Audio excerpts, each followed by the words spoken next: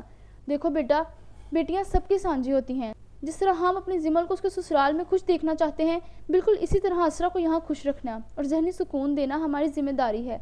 میں مانتی ہوں کہ میں اسے ڈانٹ دیتی ہوں، لیکن میں نے کبھی اس کے لیے دل میں کوئی برائی نہیں رکھی. مجھے یہ تمہارے حوالے سے عزیز ہے. تھوڑی ناسمجھ ہے لیکن اگر ہم اسے مل کر سمجھائیں گے تو سمجھ جائے گی. تم اس کے پاس رہنا اور اس کا خیال رکھنا.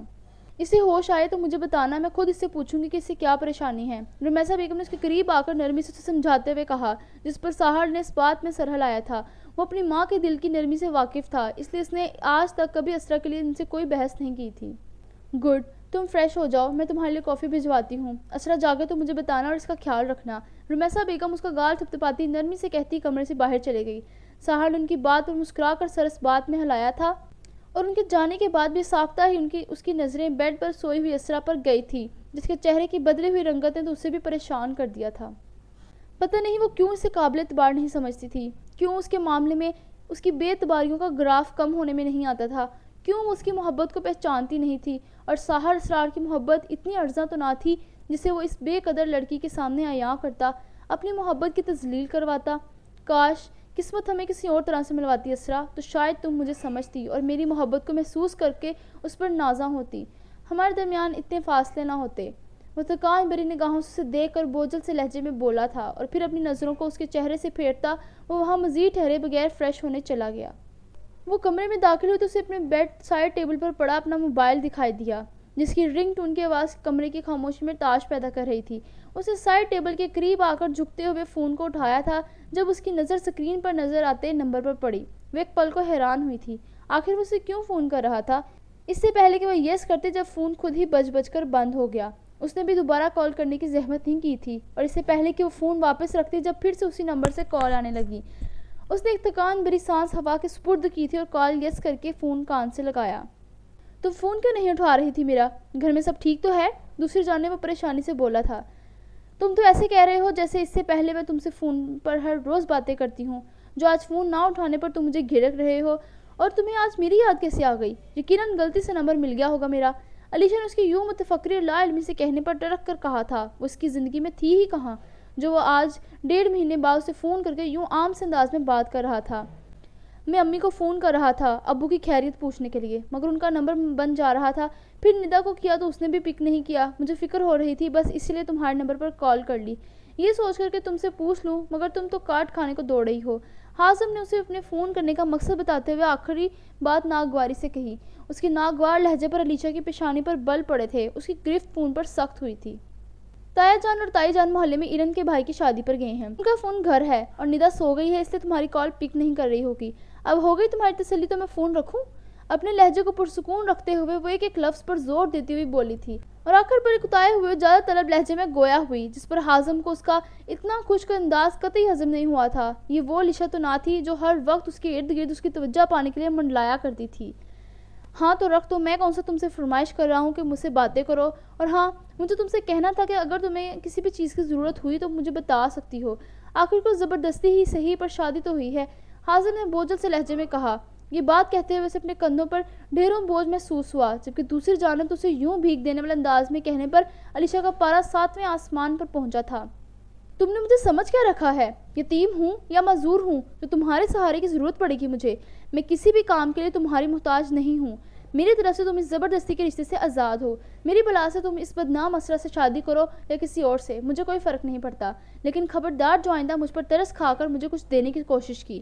کرخت اور بے حد سنجیدہ لہجے میں کہتی وہ حازم کو وارن کرتی فون بند کر چکی تھی۔ حازم ایک پل کو اس کی باتوں اور لہجے پر ہکا بکا ہوا تھا۔ اسے بالکل امید نہیں تھی کہ علیشہ اسے یوں منہ توڑ جواب دے گی۔ اس نے ایک سرد نگاہ اپنے ہاتھ میں تھامے فون پر ڈالی تھی اور غصے سے سر جھٹکا تھا۔ اچھا ہی تھا کہ وہ اب سمجھ چکی تھی کہ وہ اس کا ہونے والا نہیں ہے۔ اس کی منزل تو بس اسرا ہی تھی، تو پھر اسے بھی اس کی پرواہ نہیں تھی، جس کا دماغ جانے کیوں 7ویں آسمان کو چھو رہا تھا۔ وہ پچھلے دنوں جب گھر گیا تھا تو اس کی علیشہ سے ملاقات نہیں ہوئی تھی، مگر اسے پتہ چلا تھا کہ وہ پرائیویٹ ایم اے کر رہی ہے، جس پر حازم کو حیرانی کے ساتھ ساتھ خوشی بھی ہوئی تھی کہ وہ اپنی زندگی میں آگے بڑھے، نہ کہ اس شادی کو لے کر خود کو برباد کرے۔ جبکہ آج اسے بات کر کے وہ حیران ہوا تھا، وہ تو واقعی خود کو بہت بدل چکی تھی۔ سب ہی اپنی زندگیوں میں آگے بڑھ چکے تھے، جانے اس کا انتظار کب ختم ہونے والا تھا، کب وہ اسرا سے مل کر سب کچھ صحیح کرنے والا تھا۔ اسے اس دن کا شدت سے انتظار تھا جو کہ اب زیادہ دور نہیں رہا تھا۔ جانے رات کا کون سا پہر تھا جب اسے اپنے گلے میں پیاس سے کانٹے سے اگتے ہوئے محسوس ہوئے تھے۔ اس نے اپنی نیند سے بھری آنکھوں کو مشکل کھولا تھا۔ اس کی آنکھیں کھولتے ہی کمرے میں چلتی لائٹس کی روشنی اس کی آنکھوں میں چبھی تھی۔ اس نے ایک پل کو اپنی آنکھوں کو سختی سے میچا تھا۔ اس کے سر میں کافی درد ہو رہا تھا۔ اس نے دوبارہ آنکھیں کھولتے ہوئے اپنے اطراف میں ایک نگاہ ڈالی تھی۔ وہ بیڈ پر سو رہی تھی۔ اسے حیرت ہوئی۔ اس کی نگاہیں بیڈ سے ہوتی ہوئی سیدھا صوفے پر گئی تھی جہاں وہ لیپ ٹاپ گود میں رکھ کر بیٹھا تھا۔ ٹیبل پر 2-4 فائلیں بکھیرے اپنے کام میں بے حد مشغول نظر آتا تھا۔ اس کی اسرا کی طرف پشت تھی۔